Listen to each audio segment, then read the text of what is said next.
afternoon, everybody. Welcome to the session. I'm your host, Justin Crosley, back in the studio, all the way from Denver, actually. I just spent the last week in Denver for the Great American Beer Festival, which I'm going to talk about here in a minute. But I got a fun show for you today. Hailing all the way from Canada, Blind Enthusiasm Brewing Company is here. We're going to meet Greg and talk about what's happening there. First, thanks to our sponsor, More Beer. They bring you this show and every show that we do. You can go to morebeer.com and check them out. Thank them so much from the bottom of your heart and mine. And check them out on YouTube. Go to the YouTube channel. That's where they give away a bunch of cool stuff and show you how to use cool stuff. The Brewing Network loves More Beer. I promise you, they're good people.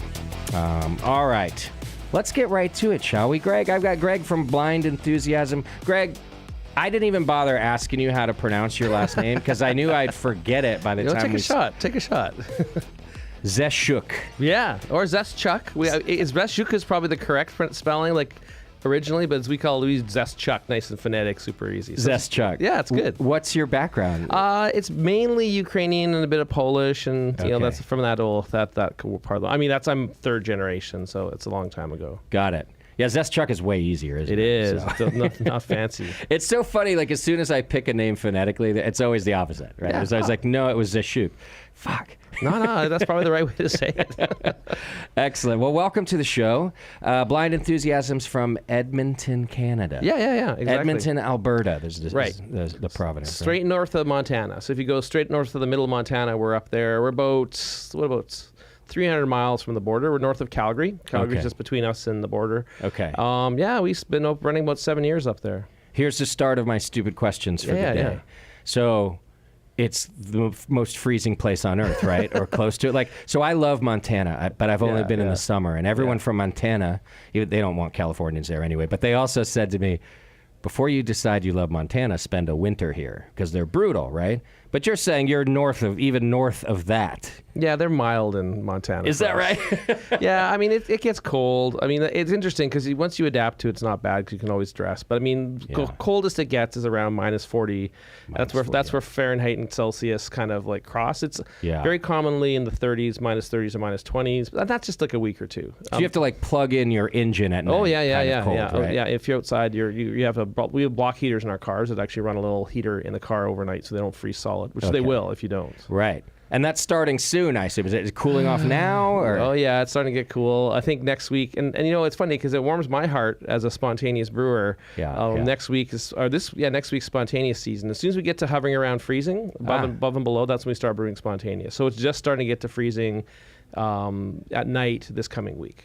Okay, we're going to talk more about that. Hold that thought, because that sounds opposite to me. That sounds curious to me. So now I'm going to have to find out about that. Yeah. All right, a couple other things I got to take care of. Make sure you support all of our sponsors, including Williams Brewing. Go to williamsbrewing.com. They've been with me since the beginning, too. Just great people and a great shop there. Go to williamsbrewing.com. Don't forget about the 21st Amendment, and don't forget about Beersmith, the Beersmith brewing software, which I'll tell you about later in the show, too. And you can always support the show yourselves by doing your Amazon shopping. Just click the Amazon links on our homepage. We used to have an Amazon Canada link, too. But you Canadians didn't buy enough for me, so they canceled me. Sorry. I tried. But those of you in the U.S. and I believe still the U.K. can support us by just, buy all your normal Amazon stuff. Just start with the link on our homepage, and it helps us a ton. That's a great way to support us, and then, of course, by supporting our sponsors. Okay, and then before we dive a little more into Blind Enthusiasm, I wanted to talk a little about the Great American Beer Festival, if you don't mind. Even though I guess Canadians aren't allowed to enter. We are not. No, but do you enter the World Beer Cup? We do. I did once. I did 2 years ago. I did. We actually one of our beers did. They tell you kind of how you did. One got really close, and that was kind of sad. I think it was in the last round. And then we didn't last year, but we're going to be doing it this year. So, excellent. Yeah.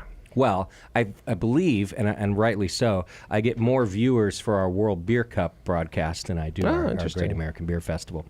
And you know where the World Beer Cup is, and the conference is taking place next year, don't you? No, can't remember. Las Vegas, man. So that just sounds dangerous. Get your liver ready now for that. Yeah. But anyhow, this year's Great American Beer Festival, I had a good time. It went great. The awards went great.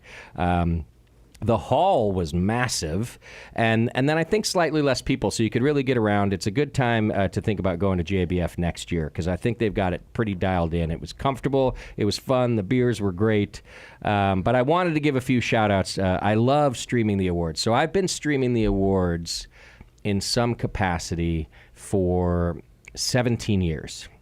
We started out just doing streaming audio, because back then you couldn't even do streaming video.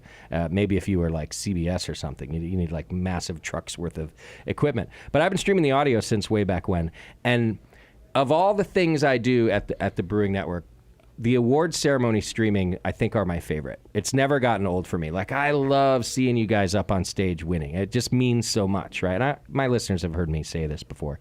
So this year was no different. I just wanted to give a shout out to a couple of the winners. Like, one of the breweries of the year are a couple of my best friends, Brendan and Celeste, from Liquid Gravity Brewing Company. They opened in 2019, and they just won Brewery of the Year. And I think that's in like the 2,000 barrel size. So I think it's like mid-size. I don't know what they call them anymore. But what you know, they won 3 medals and then points on other things. Like, you name it, they just killed it. So I just want to give a shout out to them. I want to give a shout out to a new brewery, but not new brewers, and that's Shred. So Shred Beer Company's been open for like less than 6 months. Brewery of the Year. But listen to the size. So you can imagine, since they just opened, it's a fairly small size. It's listed on the medal as 0 to 200 barrels. Shouldn't they just say like 200 barrels? Because was anybody going to win with 0 barrels? It's just a weird description. But Zach came from, well, he's come from a few places, but his most recent brewery up here was Slice. He left there, opened Shred, and just they immediately kill it. And it was just so cool to see. And by the way, it's not just Zach. It's an amazing team of Zach Frasher and Amy Heller. And Amy, just a solid, amazing brewer, just like Zach. So I just wanted to give a special shout out to those folks for doing it. And then, you know, a brewery that I've never even heard of, and I don't know, I just saw them win so many medals. I got to give them a call and see if they'll do the show. But Third Eye Brewing Company out of Sharonville, Ohio. Never been, never heard of it, don't know the brewery. But as I'm back there doing, you know, streaming the awards, I just name called. They just kept winning. And I always like to see that. You don't have to be my friend for me to be stoked for you. So I was really happy for them. Third Eye Brewing Company, just a shout out from way out here in California. Love to have you on the show. So if you hear this, reach out to me. Otherwise, you're going to be hearing from me soon. And that's about it. Just a fun time. I work the whole time. There's all sorts of events around the GABF. So if you ever get to go, you should go and do all that other stuff. I stay in the hall doing my thing, but it's a great time. And I want to thank the Brewers Association for hosting me, putting it on, and letting me be their official webcast after all these years. I've screwed it up a couple times, and they still let me do it. I haven't screwed it up in a while, so maybe that's They why. have confidence. Yeah, exactly. Well, why don't we start by pouring a little bit of our first beer? Yep. And while you're doing that, if you can pop and talk, I don't know. Yeah, I can. I got skills. Why don't we talk a little history of Blind Enthusiasm and your history, of course, first. And you're the owner. I'm the owner. Yeah. Yeah. I come here by way of a very strange track. Okay. I am trained initially as a medical doctor. Then I started a video game company called BioWare that made games like Baldur's Gate, Neverwinter Nights, Mass Effect, Dragon Age, Star Wars, Knights of the Old Republic, Star Wars The Old Republic. So I worked for about 20 years in video games. Okay. Then we sold our company to Electronic Arts. Wow. And I started a beer show called The Beer Diaries down in Austin, Texas. Okay. Got to know a lot of the guys down there, and then. So you were into beer that whole time, obviously. You know, interestingly, I was really into beer when I was young, and then I was kind of always, I remember like I lived in Ohio for a year, so I found like this was in the early '90s. I found Pete's Wicked Ale. I'm like, oh, I got to get this Pete's Wicked Ale, and then finally when I was in Austin, that's when I got really back into it. And I had a friend come over from San Francisco, and he said, hey, let's go to the Ginger Man. They got some amazing beers there. Great place. Yeah, and I just got into it. And the coolest thing was I was there with a number of people that were traveling as well. Like I would travel back and forth from Canada. And the guys, I got to meet the guys at Jester King when they got started, like Jeff and Ron. And as they got started, it was like cool because I could go hang out at their place on the weekends. I wasn't working and just kind of see what they did. And that was probably the biggest inspiration for us doing spontaneous, mixed ferments, and it kind of went from there where I kind of got into it. So what we actually happen to be drinking a spontaneous beer right now. Excellent. Our first launch was Spontaneous Manifesto, first spontaneous launch. This is it's been through a plane, it's been through a rolly bag, and so it's usually, there's a little bit of sediment, so it's kicked up a bit, but sure, it'll still be pretty delicate. Okay. So this beer is a blend of 1, 2, and 3-year-old, equal parts of spontaneous beer. We've been doing spontaneous about 6 years, and this is the best of what we've had so far. You're careful not to call it lambic. Correct. Or 3 years of lambic. Correct. It is spontaneous, because that has to be from Belgium, right? It doesn't. You could in theory, but our friends in Belgium would beat us up. Okay, right. They just don't love it. Yeah. Well, no, I think we out of respect don't use those terms. We don't use Creek. We don't use lambic, and I understand how some people feel they may want to say something style, but we know those guys. Like Doug, my head brewer, worked at Cantillon. Nice. We know Jean. We know a whole bunch of the guys in Belgium, and so it's kind of out of respect, we don't use it. We got to make our own way. Sure. So that's that makes kinda, sense. Yeah. So this delicate, interesting, a lot of very fruit forward, a lot of stone fruit. Oh yeah. So kind of a sharp, tart acidity. I don't mean over acidic. It's not Rodenbach here. Yeah. But just a nice sharp tartness there. It's super clean. But yeah, stone fruit peach up front. Exactly, yeah. Yeah, a lot of peach. Bit of cherry as well, right? There's some cherry mixed in. Yeah. Almost and maybe that's the sharp tart I'm getting, a cherry skin. Yeah, exactly, yeah. And then there's a little bit, and because it's spontaneous, it's got 3-year-old, there is a little bit of the leather and the it's a tobacco, and that'll kind of come forward more with time. These will age 10, 15 years. We cap and cork. These are made to be aging beers, collecting beers. And you can drink them today. When I tell consumers that don't know this kind of beer, I say, hey, it's kind of almost like a natural wine or champagne or beer, somewhere in the mix of all those things. And they're usually blown away because they've never seen this flavor profile before. For sure. Let me ask you about aging real quick. Yeah. So you said you listened to Sour Hour, right? I did, yeah. I didn't listen to a lot of it, but I was in the studio once listening to Jay answer a question about aging. And it kind of surprised me coming from Jay and the Rare Barrel. And the question was, of course, how long should we age our beers and this and that? And I've always heard varying degrees of answers, right? Yeah, it depends on how you store it, et cetera, et cetera. But he had a pretty upfront answer before all of those. And that was, the beer's never going to be as good as when it leaves the brewery. Everything after that is different. He didn't say bad, he didn't say whatever, but he said, if you're asking me when the peak of the beer is, it's when I let it leave the brewery, and it'll never be better than that. What do you think about that? I don't think that's true. Yeah, I thought you might not, yeah. And I've never heard another brewer say it either. It depends, right? I think what I would say, what's interesting, he has a very important point that I think he's making there, is that, we condition this beer for 10 months. It actually will usually have gotten sick in the process. Sure. Explain that for anyone who doesn't know. Yeah, so Pediococcus will exude glycopolysaccharides. It's sort of almost like a food source, and the beer will get a thickness to it, almost slimy. Slimy. We hate to use the word snotty. You'll often see guys putting public service warnings that haven't aged, held their beers long enough, because about 3-4 months in, that's what happens. You have to wait till that happens, and it resorbs. It's part of the natural process for Pediococcus. And it resorbs that glycopolysaccharide, and it goes back into the cells, and it cleans right up. It actually gets almost a little lemony note to it. So what Jay's saying is true, is that we don't let any beer go until we think it's as good as it can be right now. Okay. It's 10. We usually do 10 months of bottle conditioning. And then, of course, you crack some open and make sure everything's good, I assume. Oh, yeah, we crack continually. So starting about 6 months, we start checking it. Yeah. Make sure carbonation's there. But then, they're super cool. A good example, we had one, is a French dry hop, Bar Rouge Mistral.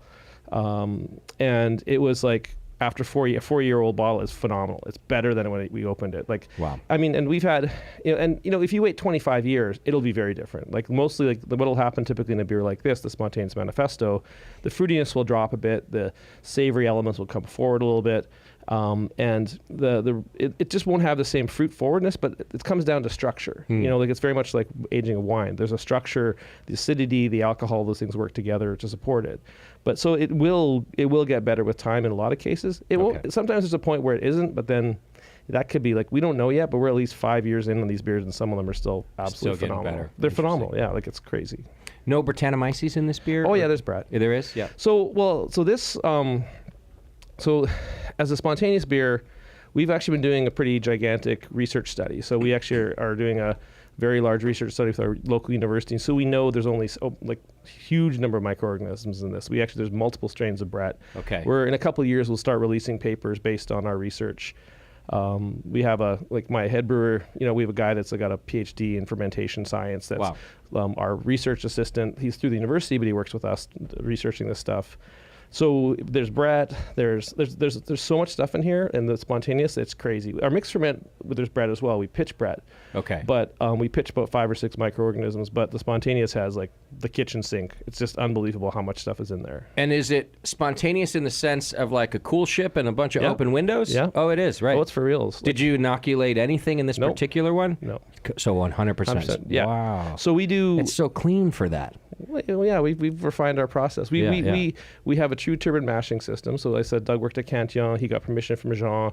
He got permission from the guys from Dre to measure their systems. We recreated a turbine mashing system up in Canada using the guys from Specific Mechanical. So we only turbine mash in our building. We don't do any normal mash. Wow. So that's like the multi-step liquid decoctions, the 3.5-hour boils. And then at this point, about half goes into the cool ship and half goes into a vessel where we will, but not blended. Like we actually do, this is one of the crazy things we do. So we do pure spontaneous beers, we do pure mixed beers, and we have been mixing spontaneous and inoculated spontaneous and adding mixed and spontaneous together. So it's actually super cool because they're extra fruity. Right. And so we're doing a lot of neat stuff, but it all comes from the exact same wort. It's always the same. But it's true spontaneous with cool ship and everything.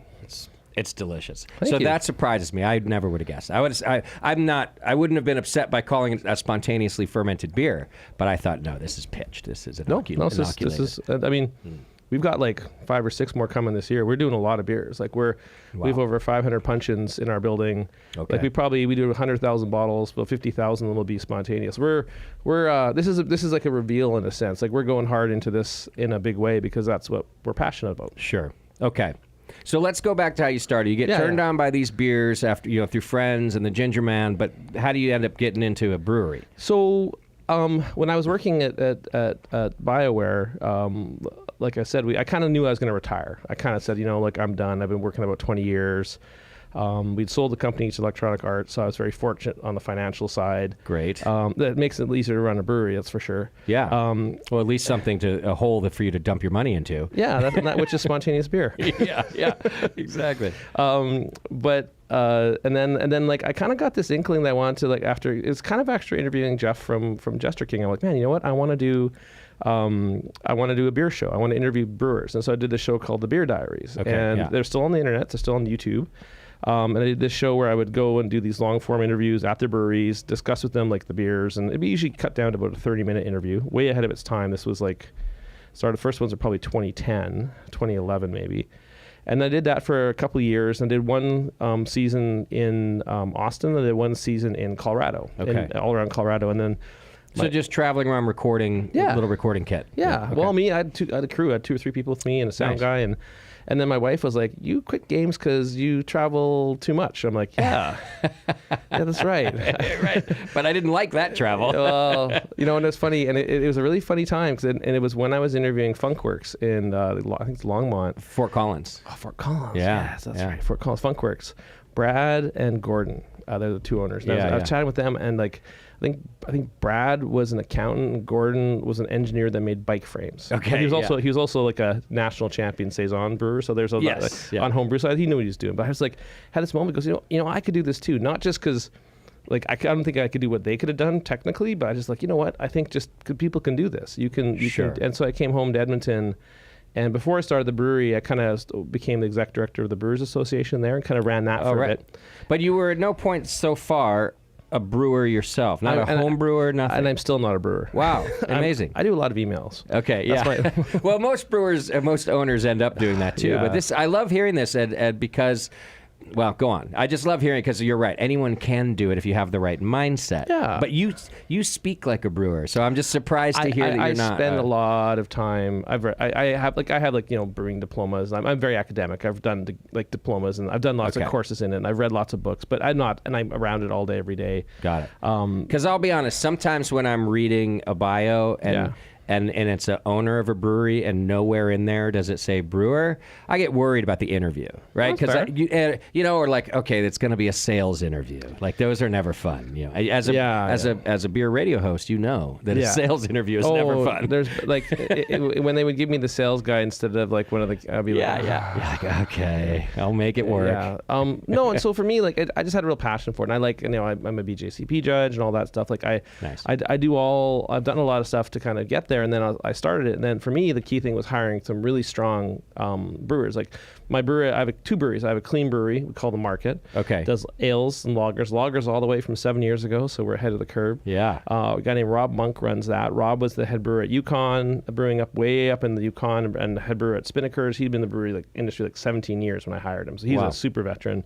Whereas Doug Cheknita, the head brewer at the Monolith that does the spontaneous and mix ferment beers, he was from Edmonton. I met him through this brewing consultant that said Doug was working in Quebec at this brewery called Trou de Diable. And he said, you got to meet Doug. He wants to do what you're doing. And then Doug, I got to know him. I said, hey, let's work together. Then he went off to work at Cantillon for a year. So I visited him at True, I visited Cantillon, and going to Cantillon blew my mind. Like I'd spent a lot of time, like I said, in Austin at Jester King. I'd been to Fort Collins and I saw New Belgium and all the stuff they did, but then it was going great to sour program there too. Great, great. But then going to Brussels, your head just goes. Yeah, absolutely. And I had a chance to, spend a lot of time at Cantillon and Dre Fontaine, and just kind of learned a lot more about like what I wanted to do. And then we kind of came back and built some buildings and filled them with barrels, and have been tinkering away in the solitude. You started with the clean brewery? Yes, exactly. Just that, and then built a second brewery. There's two sites. Two different sites. Yeah. Okay. Because you didn't want to do it all in the same building? Yeah, and there's not a space. So it was interesting because when I was doing the beer diaries, like I kind of knew the second part of the beer diaries, the last little bit, I knew I was going to leave. And I just started like exploring breweries that I wanted to kind of almost recreate. Mm-hmm. So there's a couple in Denver that were in neighborhoods. And so they're like in these little neighborhoods. I'm like, it'd be so cool to have because back in my home in Edmonton, they were all industrial. You were not allowed to put a brewery in anything but an industrial, like a medium industrial space. Like it was crazy.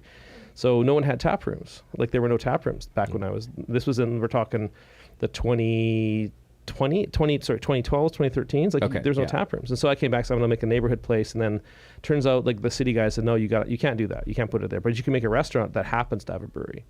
So I made a restaurant called Bira, which is like, it's funny. It's now been on Canada's top 100 best restaurants list. Amazing. It's like a finer dining beer restaurant, right? Okay, yeah.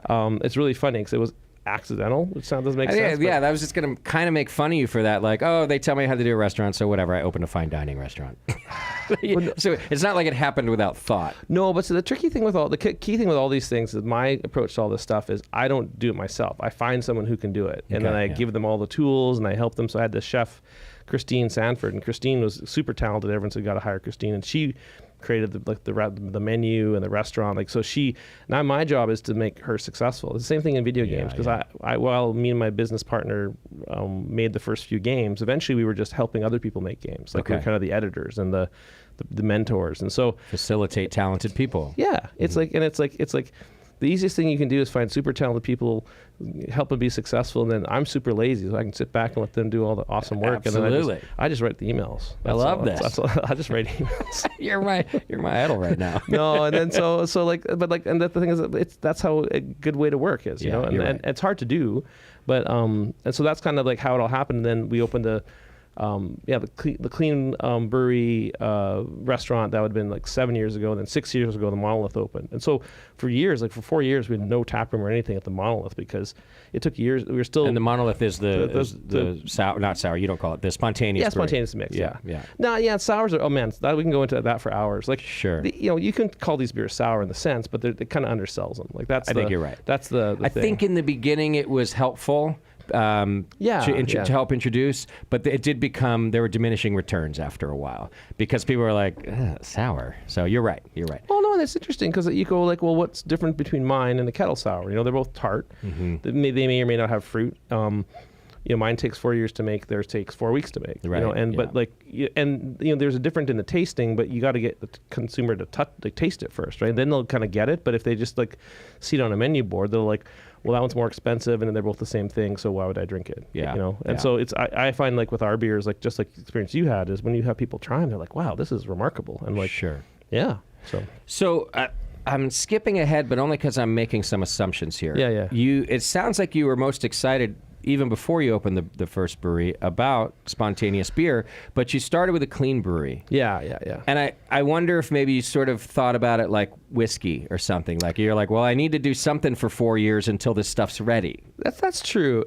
But though I really do like all beer. Okay, got it. No, but you're right. Like I think it's a true thing because like, yeah, if when you're making whiskey and if you're not making vodka, you're spending a lot of money with no return. You're not selling a thing. For a while. Yeah. And so that's very similar. Absolutely. Okay. But like I think the thing is a clean brewery. Like we did a lot of fun things. Like we did a bunch of recipes, ale, then we did them all via lager, then did heads to heads. Like we did a lot of do a lot of fun experimental. Like we literally don't make a normal hazy, even though it's still the most popular thing. We took our wheat beer and like added a ton of hops to it. And the wheat beer is called Zesty Z. So we called Haze Z and Hazy, and people are like, "Was it a hazy?" It's called hazy, and it's so you can never kick that like the little bit of banana and like clove note, but then when you add Galaxy and Enigma on top of it in buckets, it's quite different. Right. Okay. So we do like we kind of do funny things on our clean brewery is not a regular clean brewery, I would say. We do a lot of, like, nothing's ever on style. It's all kind of on partials and on the edges of style and stuff. Okay. And it's called Blind Enthusiasm? Yeah, and we call that both? Yeah, we made our marketing really confusing. It's like Blind Enthusiasm is the parent, and then like one's the market brewery and one's the monolith. Okay. But those are locations, right? Yeah, so it kind of makes sense. It's all just Blind Enthusiasm. Like, and I think the monolith, we just use that to denote, like, when a consumer picks this up, and again, it's in bottles. That's the other thing. It's like a big bottle. People are like, well, this is going to be different, right? Yeah, of course. Well, okay, so tell us what this beer is again, but we're going to get us to a break. Yeah. So before we do, and you said this one's available now? Or? In Canada. In Canada, yeah. And that's right, we have a pretty big Canadian listenership. Yeah, no. So in Edmonton, we just released it on this past Saturday, 1, 2, 3 year. And the tradition of goods is you have a differing amount of each year, but we actually have equal 1, 2, 3 year. Neutral red wine barrels, and then conditioned for 10 months. Just a really light, refreshing. It's got like lots of dimension to it, and it's just it's surprisingly clean, but also like got a lot of character for our first spontaneous. Spontaneous Manifesto, it's called, right? Exactly. All right, you can go check it out. Hold it up to the camera. Hold it up to the camera right there if you're watching us on YouTube. And then you can also go to blindenthusiasm.ca, and you can check out all the beers that they have there, including that one. We're going to take a quick break. When we come back, more from Blind Enthusiasm. Hang in there. Thank you.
Welcome back to the session. We are still hanging out with Blind Enthusiasm from Edmonton, Canada, tasting some great beer. Some of the first out of their spontaneous program, I'm learning right now, even though you guys have been a brewery for 7-ish years. Yeah. So is this really the first year you've released spontaneous beer? 100% spontaneous was the first one. Okay, got it. It took, so if you look at it, it took 3 years in barrel, took 10 months of, so it was almost 4 years just to make the beer. And then I'll be honest, the first couple spontaneous batches we did, like we had to dial things and it didn't always work out great. We learned over a couple seasons on how to dial in our beers, and we're really happy with how they're going now. Okay. The spontaneous stock is like super solid. And is it going into barrels? Yeah, so it goes right into barrel. So right out of the cool ship. So cool ship, it goes in. I can talk a little bit about that. Like we do it twice a year. So we brew in the spring and in the fall.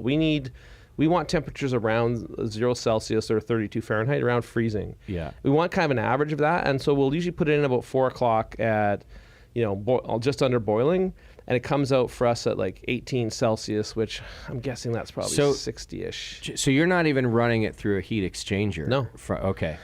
Because of where we are. Yeah, because of where we are. So we open if we wanted to, we could freeze it in the middle of winter. Just open those windows at minus 40. But no, so we actually don't run any kind of secondary stuff. We just go right into a cool ship.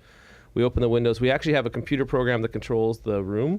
Okay. So we have a temperature probe in the beer. We have automated louvers. We have a fan system that pulls air across, and it actually adjusts the speed of the system based on the temperatures of the ambient liquid or the liquid and the ambient air outside. So amazing. It's kind of a space age cool ship room. It's at the top. It's right above our tap room, like 3 stories up. Yeah. And it's on the corner of the building. It goes in and comes out, like I said, 18 Celsius, which I'm guessing it's probably in the 60s, and then from there it goes down into our a tank, and then we just put it right into barrels. We cross our fingers. Wow! And so it inoculates basically overnight. Yeah. Goes down into some sort of stainless tank. Yeah. Just to get it, but it almost immediately goes into barrels. Yeah, same like that morning. It goes into barrel. Okay, so you don't let it sit in stainless for a period of time. It just New barrels.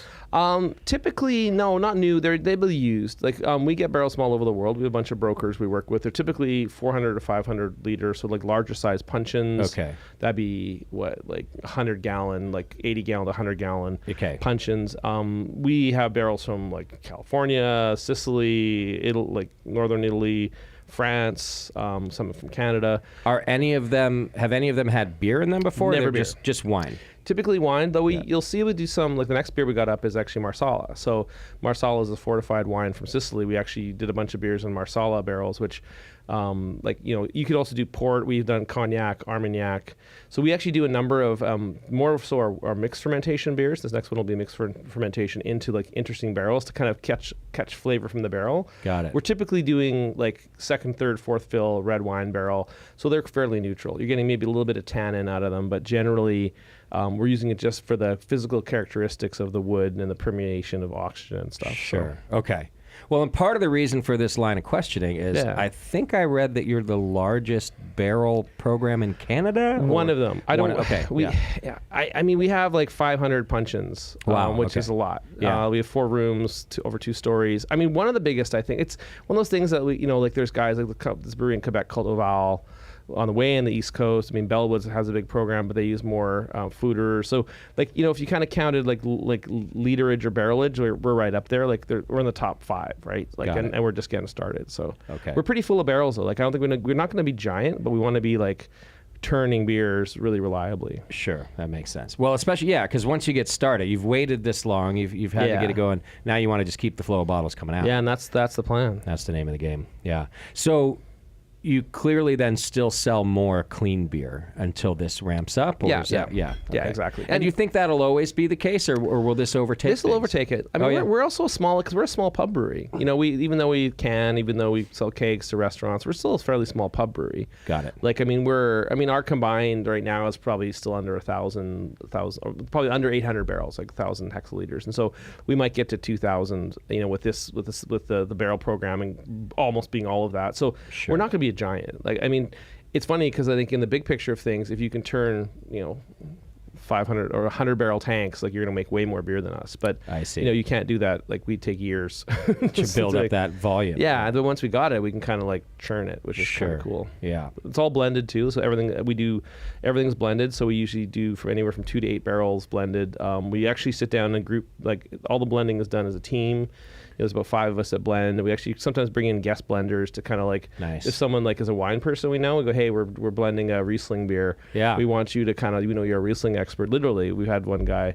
And so for us, it's a really interesting exercise because we kind of create the beer, then we bottle condition it, cross our fingers that at the other end is what we think. Right. And then Doug blended with Jean Cantillon, so he's got a good palate for that. Yeah, it's amazing. I don't know how he knows what's going to happen, but he can kind of project like a year later and go, this is what's going to happen. You're like, yep, that's what happened. That's always blown my mind too. After all of these years of interviews, it's still a question I have for people like that. Like I just don't get my brain also, I think I have a fairly good palate. Yeah. But it doesn't translate to my brain as well.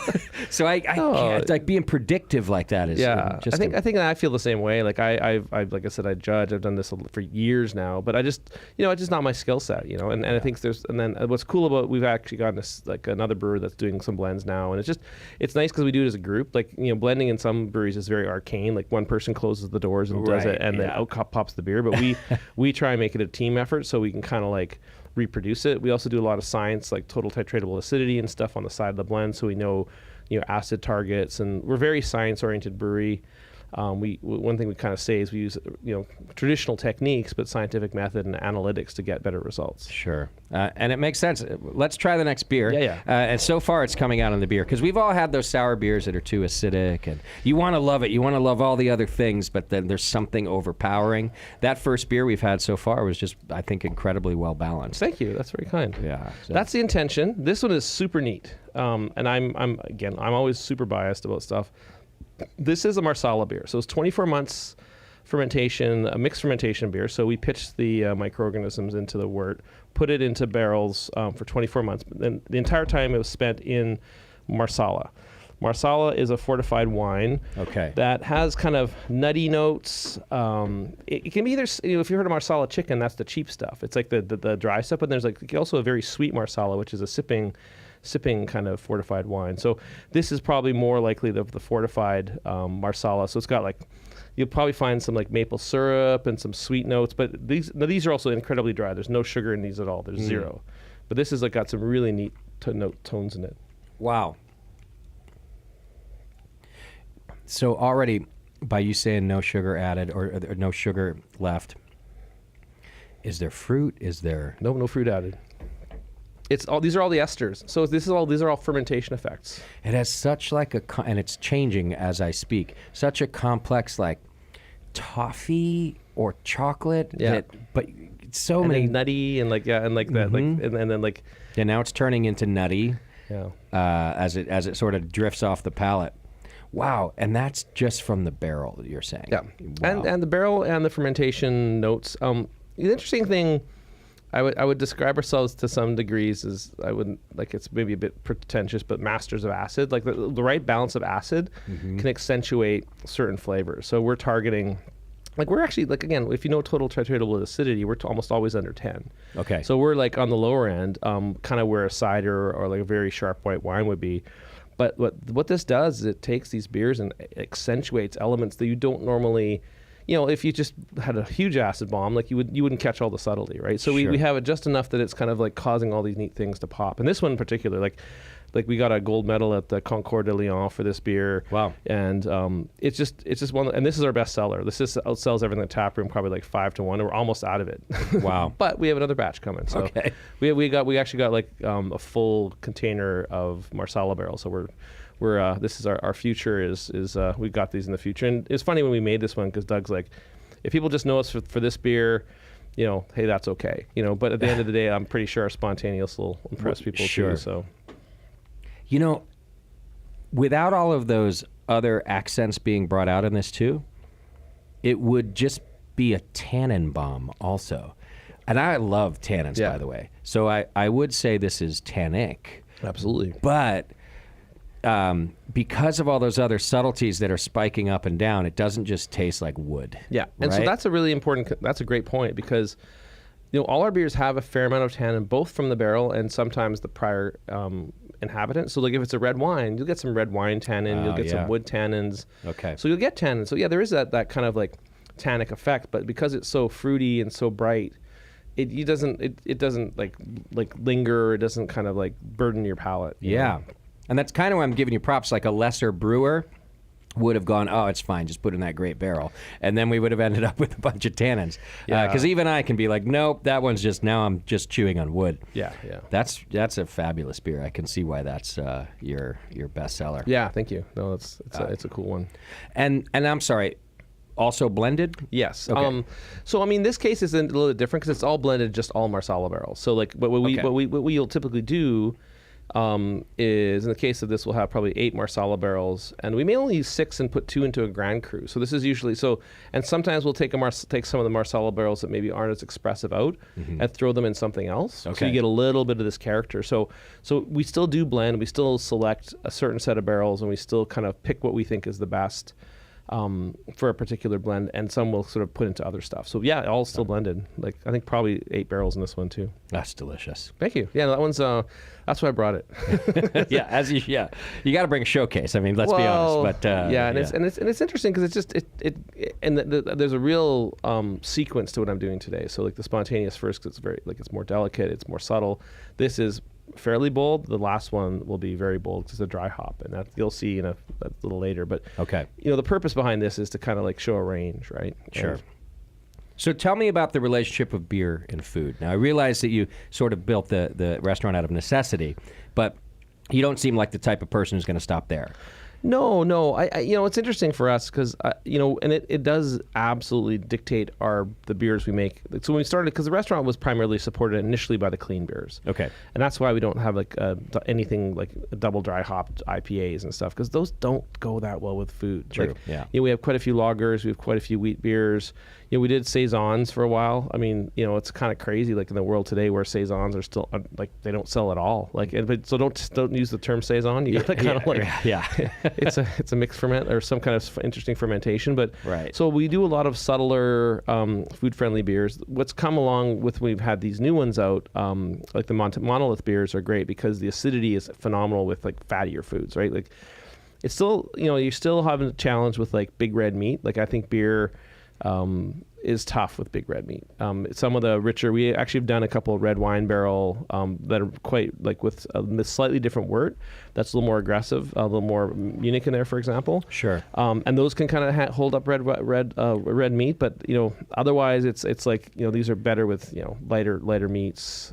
Almost anything, and I think that's the only kind of gap we've got. Okay. But I assume the menu is sort of purpose built as well. Yeah. Right. Absolutely. So all of those foods you're just working together. Yeah, our menu it's funny. It's like, so Christine had worked in Belgium for a couple of years at a couple of famous restaurants in Belgium, and so she came back to Canada. Was actually working in the butcher shop, then joined us from the butcher shop after she wanted to learn to cut meat better. Yeah. And so we were doing a lot of Belgian inspired dishes, which of course. In our tap room, we have something called a pistolet sandwich in the Monolith tap room. If you've been to Belgium, pistolets are these little round sandwiches that like that's a common, like if you're hanging out at Cantillon, one of the lunches they bring in are pistolets. Sure. Like it's kind of funny. So that's kind of stuff we serve in our tap room. And like cheese is wonderfully cut by these beers. Anything really cheesy or anything really rich, saucy, that's where these beers really shine. Okay. Do you sell wine? In the restaurant, we sell wine. You do? Mainly natural wines. Okay. Does the beer in the restaurant outsell the wine? Yeah. Oh, that's great. Oh, by a lot. Yeah. So, well, that's great. Well, because once you become one of the best restaurants in Canada, you'd think that even non-beer drinkers are coming there to try wine. Well, I think that's what happens. But what we find a lot, and I think that's one of the really fun things about our market, like our customers. It's not your typical craft beer drinker. Like we have a very diverse ages, sexes. Like it's a really just complete cross section of everyone in the restaurant. So, and you're seeing tables with like whether it's a spontaneous beer or just like pints that you would look at and go, they wouldn't normally drink pints, right? But they're drinking pints, and they're drinking like we have a sampler that we call the sample doodle, because there's a shop called the Stamp Doodle on the site before, so we call it the sample doodle. Yeah. And so like you'll see someone like, I can't believe they're drinking a sample doodle, and we have like often 1 barrel aged and 1 barrel fermented beer on the sample doodle. So we have it's like, where are you going to get like a spontaneous beer on a sampler? Right? Yeah, like, absolutely. we have that. So whatever happens from here, I'm calling this a massive success because just to hear you talk about that diversity of people would just be so cool to see. Well, I think that's what we need in the business. Like I think I worry a lot about. I mean, we haven't even started talking about craft beer culture, but like I was there kind of in those late teens and sort of trying to help build craft beer culture. And it was a machine, but I kind of feel like, we don't have quite the same mojo we had, and I think we're not doing as good a job as we should be of increasing the customer base, right? We're kind of narrowing it versus increasing it, I think, which is tough. It's really tough to change. Yeah, and so every conference I go to, obviously that sort of changing customer, change in diversity is like it's the hot topic. And, and so and this maybe is a good segue to talk about sort of the Canadian craft beer scene. Yeah. Craft beer has almost plateaued here in terms of growth anyway. It's not retracting, but it's not like skyrocketing, right? Yeah. In fact, I think I read a recent quote from Bart Watson, the BA economist, who said it's not really fair to say that the craft beer, I'm paraphrasing, that craft beer has gone south. It's just become more like a normal industry. Yeah. So instead of 15% growth, we're seeing minimal growth, right? Yeah. Moderate growth. So anyhow, and part of that is, part of maybe correcting that and getting more growth is finding a more diverse audience, right? Yeah. So how would you say the craft beers, both in growth and diversity is in Canada? It's interesting. Canada so I'm in Edmonton, and Edmonton, Alberta is a little behind the rest of Canada. Rest of Canada being places like Montreal, Vancouver, Toronto. Sure. Those places are a little bit ahead of us, but I feel like they're probably still even a little bit behind the U.S., like the U.S. hotspots. We've actually probably plateaued too at around 900 breweries across Canada. Okay. My province of Alberta, 4 million people, we have 150 breweries. You've got the lion's share, Quebec, Ontario, Toronto, probably 300 each of those, then just a smattering across the, there's actually great brewing scenes in every province. And so the thing that is cool there, and it's interesting, it's very different than here, but we have a lot of like very remote rural towns, like where I'm from, like there's towns like 500 miles away and there's a brewery there. And so the coolest thing that we've got, I think, is you got almost a brewery in every small town. And these are not like close to anything. They're in the middle of nowhere. It's wonderful. That said, like in the city, we're still kind of growing slowly. We're still expanding, but I don't feel we're making like inroads on like the audience. The audience is kind of the same. We've still got like a pretty good sized hipster quotient in our craft beer scene because we're all doing a lot of good stuff with like hospitality too, like food and beer, and that's what I think is working well.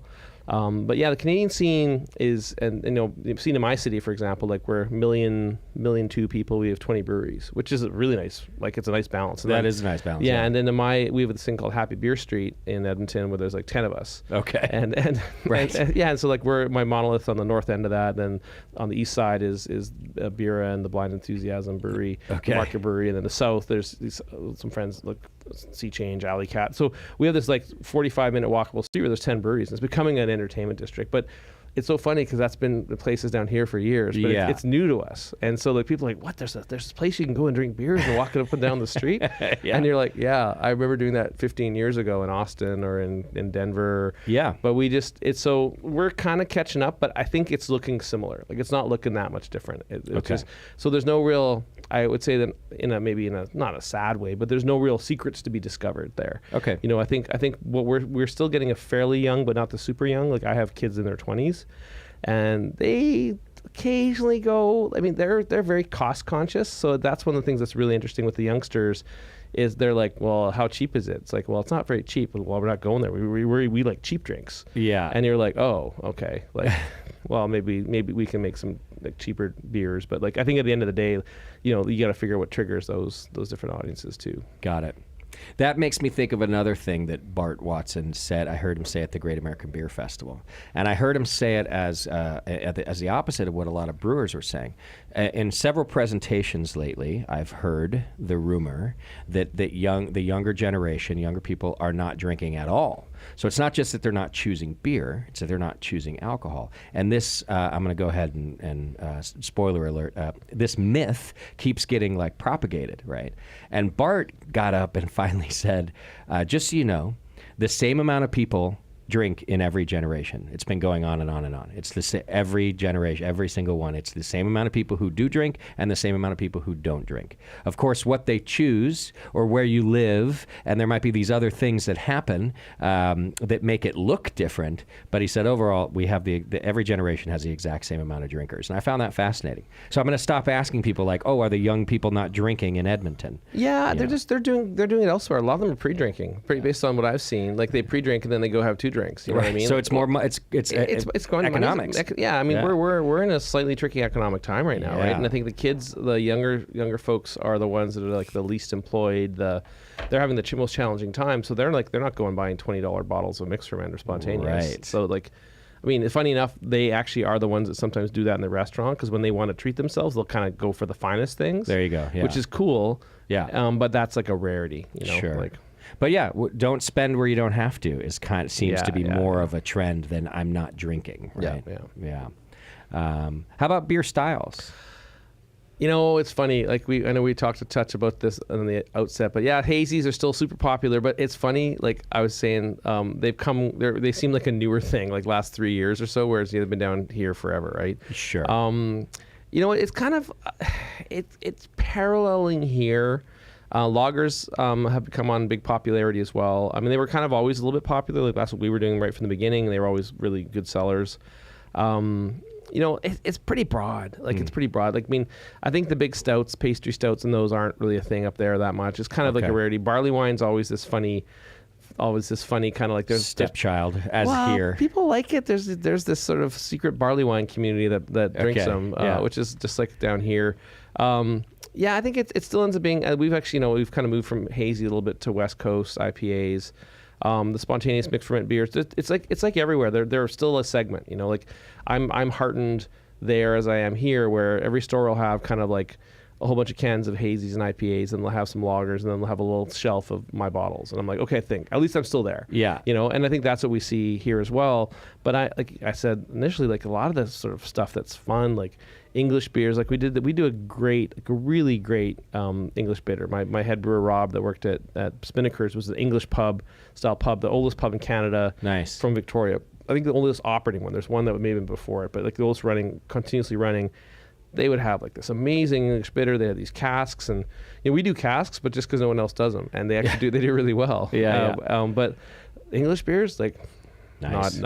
But people, they don't sell that well, which is frustrating because they're really good. Right. My beer buyer gets frustrated here because he likes all of the spectrum too. Yeah. But he can't buy them all, and he'll get He'll get the 2 people a week that come in and ask for that amber ale or that English mild, and it sounds all of a sudden like people want them. Yeah, like, hey. So he'll pick one up, and then that amber ale will sit on tap for a month. Yeah.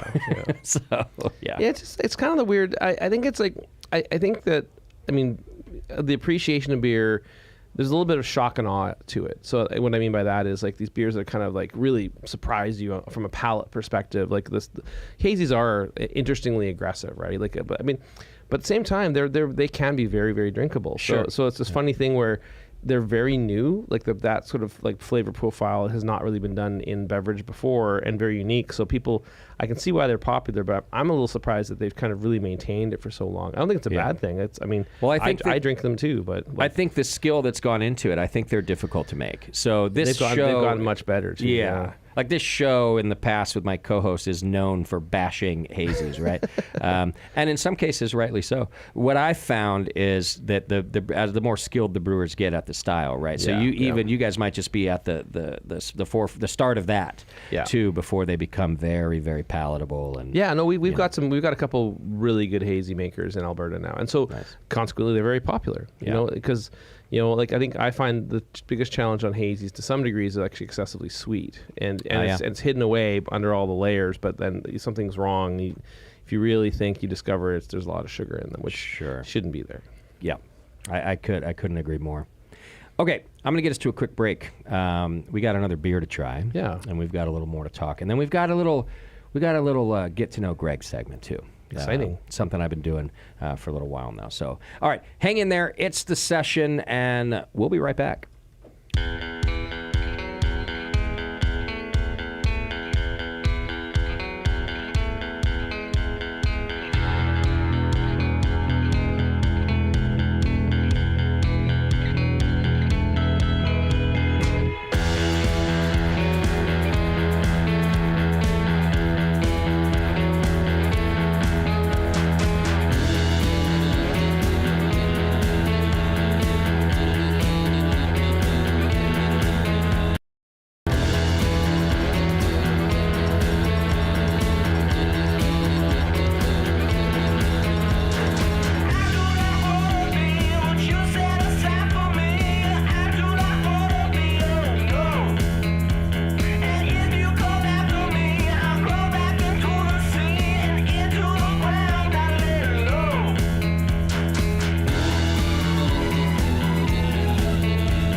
a good mood.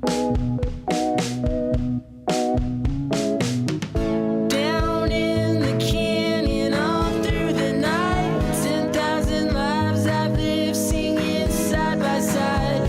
Why won't you let me break your heart and see the light of day drifting through the dark? And I know that everything is falling off. Maybe it's better to cope instead of fighting it. Why won't you let me break your heart and see the light of day drifting through the dark?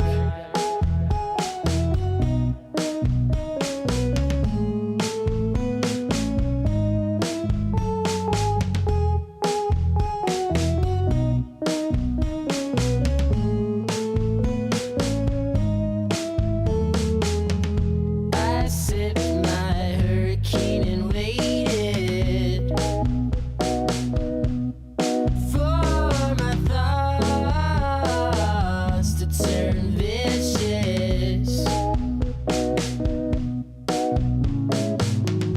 I kept quite calm and clever, but you got up to dance without me. Down in the canyon all through the night, 10,000 miles I've lived singing side by side. Why won't you let me break your heart and see the light of day drifting through the dark? And I know that everything is falling off. Maybe it's better to cope instead of fighting it. Why won't you let me break your heart and see the light of day drifting through the dark? And then the people started to leave.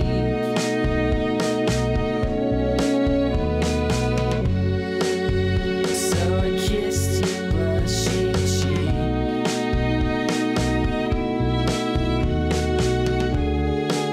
Let's keep it good and simple.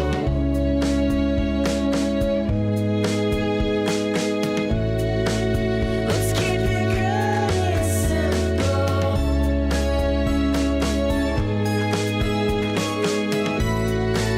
Let's keep it good and simple.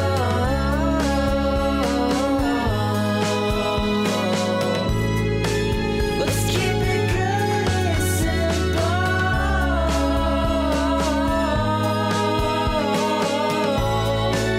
Let's keep it good and simple.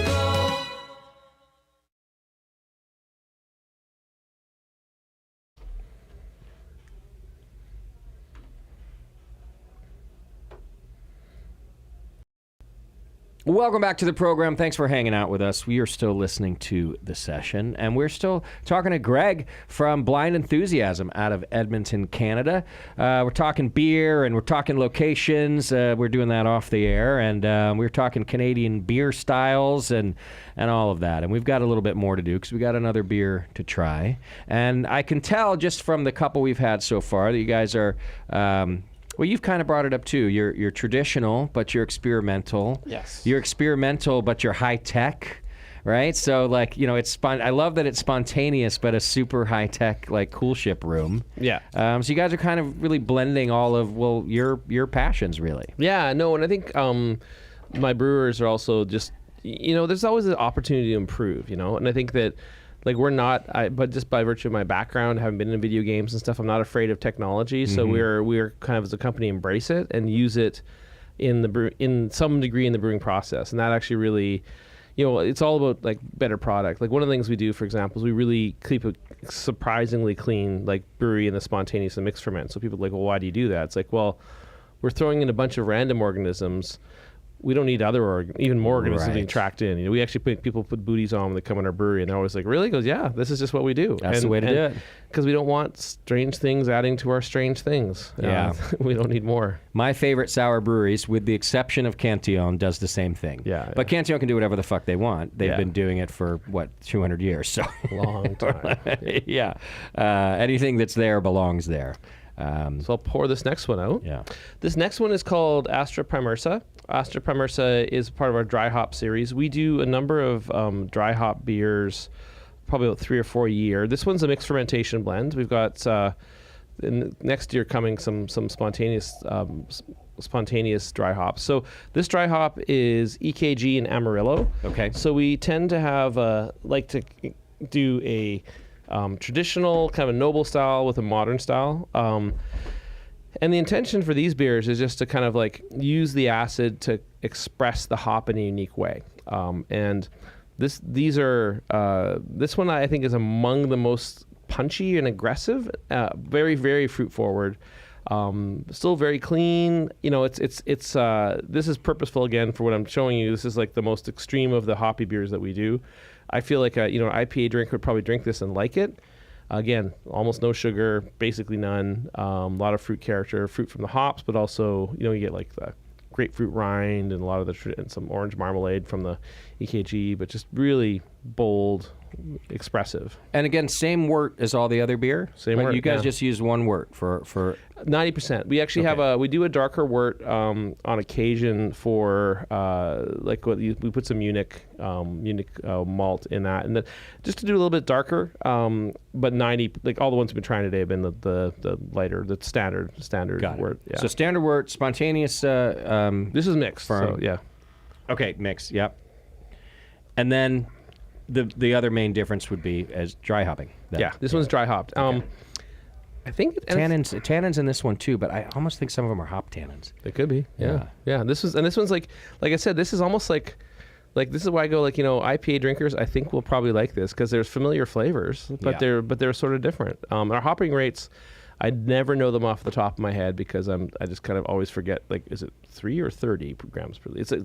It's actually, as Doug would say, they're small. They're lower hopping rates than typical, but the acid really accentuates it. Okay. All I know is we use about 10 kilograms for about 40 hectoliters of beer, so 4,000 liters, whatever that works out to. Got it. And they're fresh, new hops, right, as well? Exactly, because actually, I didn't mention, we follow the true lambic tradition, and we use aged hops. We've been aging hops for years. We actually even bought hops 10 years ago. Okay. Right when we started buying hops, whole leaf, whole leaf hops, and we actually have we've developed a method of aging them in such a way they don't get cheesy at all. They get very tea-like. It's really quite delightful. And we've typically they're almost always low alpha. They're usually under 6%, under 5% even. A lot of them initially were noble, but we actually started using some like American, like Willamette and Liberty, and they've actually turned out really good. We've been really happy with them. Okay. I mean, they're cultivars of those nobles as well, but just like a lot of low AB, low alpha, and the hops are in a sense used to dial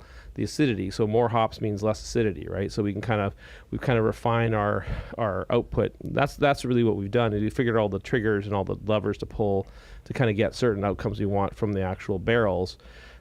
It's still random to some degree. You'll have a batch it's amazing. You'll have the same batch of beer in the same sort of set of barrels, and they'll all taste slightly different, and one will taste radically different. You're like, why? We don't know. Something was in there that wasn't unexpected or whatever. So sure. So this one's really punchy.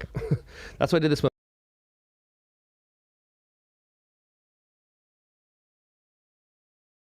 All right, I'm going to take us on a quick technical break so that I can fix. All right. Hang in there 1 second. We'll be right back.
All right, we're back Yay. for the time being. I think we can get this. I think we can get through the end of this. We got this. Yeah, no, that's no problem.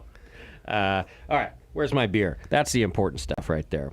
So I remember the first Belgian-style beers, they were Belgians, by the way, so I should say Belgian beers. Yeah. That were putting American hops in them. Ah. Do you remember that? Like, we're talking 15 years ago. Yeah, I kind of. I mean, I think Duvel did a couple. They were trying it out. Yeah.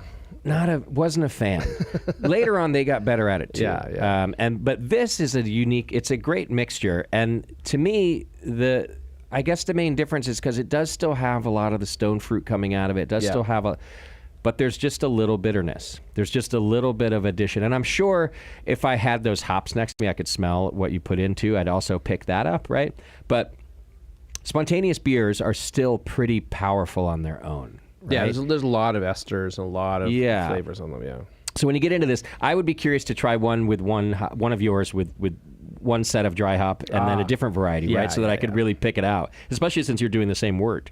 Yeah, no, and we do a number of we probably do 4 different dry hop beers a year. And like I said, we're kind of mixing and matching different hops, usually a noble and a modern, and just to get kind of a unique character, right? So sure. This one's neat. I mean, this one's just I kind of find this one, like, for folks that don't really know these beers, but they like hoppier beers. I'm like, try this, and they're always like, wow, that's really something, and a little bit of the best of both worlds. Kind of, yeah. So this one's called Astra Primursa. Okay, got it. We have complicated names. Yeah. So there's only complicated the more you drink. Yeah, and so there and there are a lot of S's, so it's hard to pronounce if you're slurring after drinking too much beer. And yeah. So there's always there's a little method to these. Like Astra Primursa we use a Latin name if there's a mixture of countries. So there's English and American. So we did a beer called Fruchtbombe, which means fruit bomb. It's a Mandarin in Bavaria whole melon beer, and Fruchtbombe means fruit bomb in German. Nice, and it's German hop. So we have little. Probably no one will ever really care about we put all this care into all these funny things. Yeah. Un Petit Peu is the one I mentioned with the French hops earlier. Nice. And there are 2 French hops, but it's really funny because we do all this stuff, and I'm not sure if anyone cares, but we like it. The beer nerds care, and the people on my show care. Yeah, so they can search out the secret of all our dry hop names. There you now go. that we've done this, so. Well, if you want to go learn more about the beers and the different ones they have, like I said earlier on the show, you can go to blindenthusiasm.ca. They've got a great list of beers that are current, and you have a little past beers tab, which is super cool. Yeah, well, because these are all cellarable, there's no beer that is ever gone. I mean, our clean beers, our the ales and lagers. I mean, you shouldn't keep those too long. Don't keep a hoppy beer for more than 3-4 months. You just drink them fresh. Our barrel aged beers, we do some really super cool barrel aged beers. We do like dark lagers with bourbon barrels. Rob had worked at a brewery called Yukon Brewing up in the Whitehorse, way up north, and they have a really, really great distillery called Two Brewers. They're actually one of the top distilleries in Canada, and because he worked on them, we can get their barrels. They give us their barrels, and he actually probably made the original wash on these that turned into whiskey, 5 years ago, and now they've used them a couple times. So we've been doing Yukon Meadows using their, again, dark lager with honey. Our brew house doesn't allow us to do super high gravity beers, so we often will have to supplement with some kind of adjunct to get the ABV up. So we're doing 10% dark lager beers. But the cool thing about them is, even though they're big, they're really drinkable. So these are we have quite a range. Coming down to the States will be these. And if there are importers in the audience, please reach me. There we go. Yeah, I'm actually talking to folks right now, but I think we want to get down here. We think there's a really neat opportunity for these beers. There's a great bunch of beers down here already, but I think we can kind of slot in the shelf in a positive way. I couldn't agree more. It's part of how we found you and reached out to you too, because I think your beers would fit in just great here. And there's not, there's less and less breweries spending this amount of time on true spontaneous fermentation. So yeah, well, it's interesting because the biggest thing we've kind of learned in that regard is you can't dabble in this. This is the days of hey, I got 4 barrels in the corner and something's going to come out and it'll be good. They don't exist anymore. Right. Half the time it's not good, half the time it's okay, but you can't reproduce it. End of the day, we make this our mission. This is something we do and we focus on it, and we don't make anything else at the monolith. That's it. This is all we do.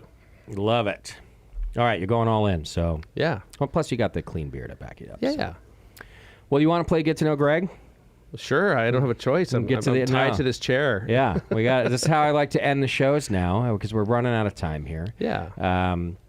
So I'm going to start with one.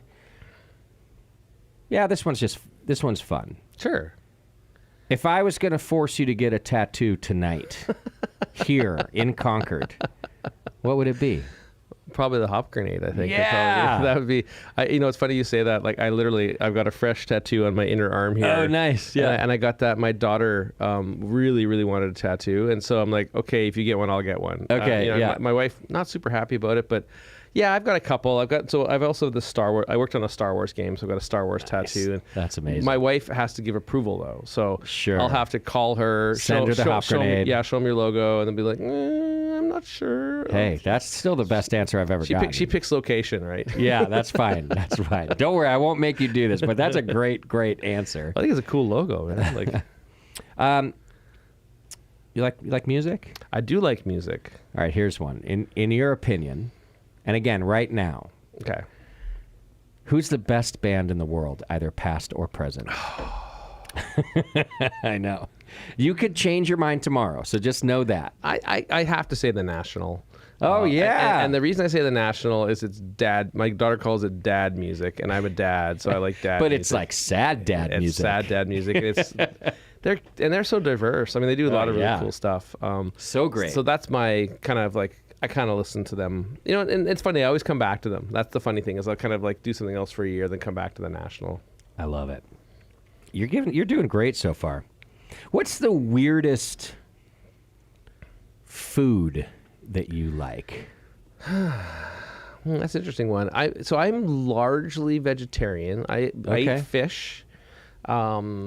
Isn't that called something too? Pescatarian. Oh, yeah, that's right. Yeah, okay. Yeah, I mean, I really, really, really like raw tofu. Just to eat raw tofu, it's got no flavor. Wow, it tastes weird, but that's weird. I really like raw tofu. I can just eat raw tofu. You just uncooked, open the package and just start eating it. Amazing. And it's just like a weird. Like, I feel that's pretty weird. I think it needs seasoning, but I still like it. Yeah, by most people. The first time I ever had tofu I liked was some chef just seasoned it perfectly. Yeah, right? yeah. Otherwise, it's terrible. You're like, it's fine. Is there a beer or brewery that inspired you the most to come do this? And maybe you've already said I kind of said, I mean, I would say Jester King. Yeah, I mean, it was such an amazing, it's kind of like the stars align, the opportunity exists. I don't even know the year, probably 2009. If I find out what year they started, that was the year that I was going there. And it was crazy because my friend would ride his horses there. So they're in Dripping Springs outside Austin. Yeah. And I'd stay at my friend's house and I'd drive there. I wouldn't drive. I could take a cab or Uber there. And him and his wife would ride their horses. They had a post you could put your horses. Coolest thing. And we'd just have beers and hang out. And I got to know the folks there. And then, the funniest thing about after when I did the Beer Diaries in Austin, a bunch of the guys, when we stopped doing it, went to work at Jester King. Like Peppy the farmer was my PR guy on the Beer Diaries. Wow. And so it's really funny because I had this funny connection with them. But I mean, I think I have tremendous respect for what those guys do. Like, I really, really do. Heck yeah. And they've evolved. I mean, they've had to evolve, and that's part of the reality. But I just love that, like, they really, brew with their passions first, and that's kind of what they do. Sure. And you've sort of followed in that footstep. Tried. Yeah. Tried. Yeah. Okay. You seem to have many talents. But what's a talent that you don't have that you've always wished you could possess if you could? Oh, that's a really interesting one. And I'll give you one from me while you think about it, so you don't even have to listen to me. But I've always wished that I could sing like Robert Plant, like really belt it out, right? Like Chris Robinson, just belt it out. I can sing okay, but not like that. Yeah, I think, oh man, that's a really interesting one. That's a tough question. Yeah. What do I wish I could do? Yeah. I wish I could finish my tasks. That's a skill, man. Like I do finish them, but I'm just like, I just have so many things, so many plates. Right. Always rolling. Yeah, I don't know. I think that's good enough. Yeah, I think I wish I could finish more things and close more conversations or items. Sure. Yeah. I'm love it. obsessed with my because I make a to-do list and throw it away, then do we make another one and throw it away, and I'm like, it's just awful. Yeah. It's awful. Yeah, I can relate to that. All right. If your food is bad at a restaurant, do you say something? You know, I generally haven't, but I think, you know, it's interesting you say that. I'll usually tell someone else. I'll usually, Yeah. I was at this one place with my friend, and this place she always went and said, you should tell them this is like really, really, really greasy. Like, Yeah, it's just not eatable. Right. Because why don't you tell them? 'Cause they don't know me. Like, they'll trust you. And Yeah. So, yeah, I think so. And I mean, I think you can be constructive about it. Like, as like, and again, being involved in owning a restaurant, if you can say specifically what the issue is. Like, one thing, it's a really interesting one. Like, over salting is a really common problem, but then under salting is, in the chef's mind, worse. Right. So that's why you will typically, so it's kind of like if it's under seasoned, that's worse than over seasoned. And it's funny because, like, you know, if it's under seasoned, then you can season it. But they want it to come out perfect. Like, they're not expecting to have it come back and re-season it, right? So I think I would be more likely in a constructive way to sort of and explain clearly what the issue is. And I have done that before, but I've often used proxies. Yeah. I'm similar. I always like this question because a lot of times you'll get, especially from restaurateurs, oh, you have to, isn't it? Don't you want to know? And I'm like, yeah, well, I do. Yeah. But not everybody does. And I have said things at times, nicely, constructively. No one wanted to hear it. Yeah, no, and that's actually a serious thing. Is, I mean, we've done this, and like someone I knew was like, "Yeah, you want another one? Like, what? It's not comping it? Like, you're not like with the same bad thing? Like." I was at a place the other day. This is kind of the same, but not. I got halfway through my beer, and a gnat or two landed in it. Oh yeah. So I was like, hey, you know, could I just have another one? And kind of looked at me, and I was like, I mean, there's like bugs in it now. And we were sitting inside, you know. Oh yeah. And I finally, I'm like, I mean, I'll pay for it, I guess. And they're like, yeah, okay. And they put it on my bill. Yeah. And I was thinking, that's weird. I think, you know, I think it's kind of a sign of the times because, like, at the end of the day, everything's expensive. It is, and if creating a positive customer experience is always valuable, and having that longer term customer, you treat someone well in that circumstance, they'll kind of go, you know, I trust that place, I like that place, and you don't. I mean, you kind of cut them off as a customer, and maybe they feel that that's okay, but sure, yeah, I don't know. That's a weird one. It is a weird one. It's always weird. All right, good or bad? What's a habit that you've picked up from your parents? Oh, that's an interesting one. What habits have I picked up from my parents? I think I picked up procrastination from mine. Yeah. Oh man, that's a really interesting one. I think, like, if anything, probably from my mom staying up too late. That's and I mean, I kind of kick that every once in a while, then I fall back into it. My mom is like an incredible night owl, and so, like, I'm both, but then I'll always fall back into night owl. Especially when I'm playing video game. If there's a video game I love, I'm like, oh, it's the sun's coming up. I better go to bed. Yeah. I better go to bed. It's time for bed. I always thought I'd grow out of being a night owl. It's not happened yet, and I'm not young anymore. But I can flip. I'll flip to early and go early for months, and then suddenly something will flip me, and I'm like, I'm doomed, and I'm like night owl. I think that's a good skill, actually. I can flip. It's bad to be night though. What are you super into that nobody really knows about?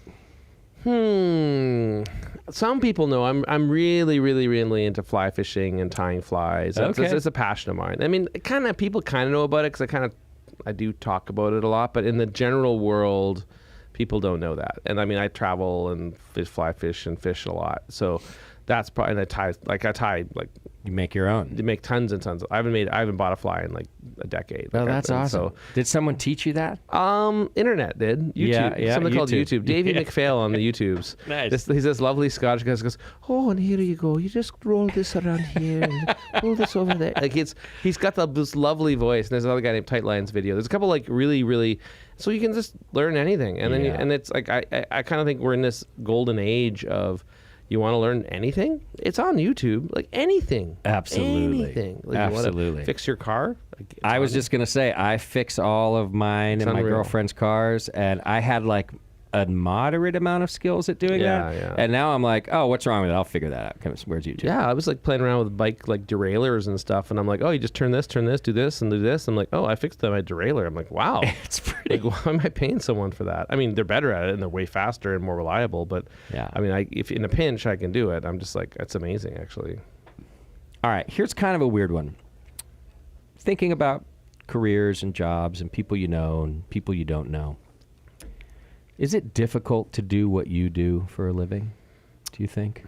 Does that ever cross your mind? I think it's difficult because it's entirely random. And what I mean by that is like I create my own job in real time based on what's needed. So I don't have and I think I don't have any kind of job description, and I've never really had one. So I've like, when I ran a video game company, we'd be like, oh, this week I'm the head of operations, and next week I'm doing sound effects. And like, so I've always been in this like mode of like continually changing, but also being in control of it, which is wonderful. But I don't think it's hard, but I think it's hard to learn. The biggest thing I do, I think, like I said earlier, was like kind of coaching all the people. So you have to have like I'm in the center of all the relationships, and so I can kind of like my job is like referee and coach, and like if someone's fighting, you bring them together.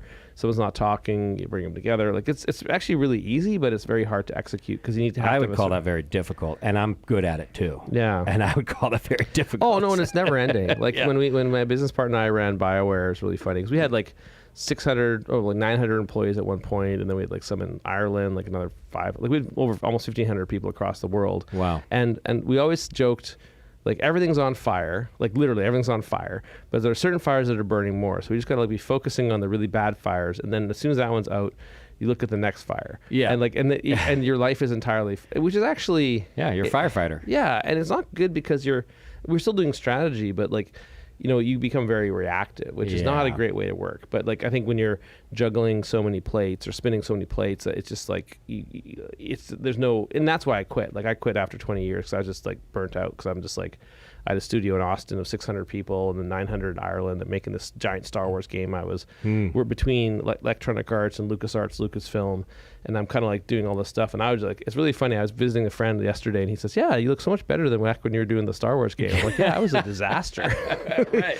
And now, like, and I'm sure those lessons you've taken with you, obviously. Oh, yeah. And then now the juggling of fires is not only probably more palatable, but there's less of them. And, it's like, and there's less brinksmanship. Like, I mean, I'm so sad for the video game business. Like, I just heard there's a big layoffs at one company, like 800 people got laid off. Like, it's super tough. And it's like, like it's a really tough industry, and when you're the one making those decisions, it's devastating. And so I kind of like, I like my little brewery and like what we do, and we have a great team, and everyone gets along generally. You know, you have to always kind of like do some fixing, but like it's fun. The other big thing for me was like when I used to work doing video games, it'd be like for a worldwide audience. Now I do stuff for my neighborhood, and that's so different to like be meeting the people that drink the beer and chit chatting what we can do better. Like that's just so rewarding. Absolutely. Well, I can't think of a better thing to end on than that. Well, thank you. It's been great to have you. Thank you for sharing all that info. I really appreciate it. Of course, like I said, folks, you can go to blindenthusiasm.ca. Check out the website. It's a great website, by the way. Are you a website builder too? Or I have. Yeah. I didn't build this one, but I built the association one. Yeah, we're kind of going to upgrade it. We got, like, it's always like, it's never ending. There's so many things to do. But I think the biggest thing is like I want to really showcase all our products, and I mean, it's like it could be better. That's all I'm saying. Well, it makes me think, because of all the work and it's never ending for you. I lied. I have one last question. Oh, okay, sure. Well, so you were ready to retire after your 20 years in the last gig. I mean, you're not really retired, though. Oh, it's awful. Do you feel like you'll be ready to retire again? I've kind of put 10 years as a timeline for me right now, for 10 years from now. Because I label most of the beers with, we have a team of people. We hand bottle, so we're hand bottling 100,000 bottles this year. Wow. We're getting a label, believe me, we're getting a bottle machine is ordered and arriving. I don't know when, soon, hopefully, but like I'm very involved in like the day-to-day as well as the like stuff like this. And so I kind of want to move out of the day-to-day and just kind of, I want to like have other people run it, and I can show up and drink beer in 10 years. Yeah, there you go. Which would be ideal. That would be ideal. But I mean, it's going to be a lot of work, but a lot of fun to get there. Okay. Cool. No, that's a good answer. Yeah. Thank you. I also want to retire in 10 years, but You gotta find a good minion. I know exactly. Yeah, I got to figure that out. It's all about the minion. Well, thank you again for being here. I really pleasure, appreciate it. And for coming down in person. You know, I've told you and I tell other brewers, I'm just so over Zoom. So I'm very thankful whenever brewers will come down and do super fun it. to come down. I've been really enjoyed coming to town and seeing the place, trying some local breweries and stuff. You guys made recommendations. I really appreciate them. It was awesome. Great. Well, when distribution works out, I'll be expecting to carry your beer. So that'd be wonderful. Yeah, absolutely. All right. Hey, don't forget to check out all of our sponsors. Go to beersmith.com right now. Get your free web edition for 30 days. You're going to fall in love with the Beersmith brewing software. You know that. Go check it out. Brad's a good guy. He's been a supporter for so long. Go get your Beersmith brewing software. Go to 21st Amendment. Check out all their new stuff. Go to Williams Brewing. And, of course, last but never least, morebeer.com, the wonderful people over there. I've got a show coming up next with our old friend Dave Marlave, or Maliavuvu, as we used to call him. We're going to be, he's got a whole new gig happening and a crazy story to tell us, of course. He always has crazy stories, but this might be the craziest one we've ever seen. So stay tuned for that on our next show. Congratulations again to all the GABF winners, but especially my friends at Liquid Gravity. All right, folks, we'll see you next time. Take care of yourselves and your beer.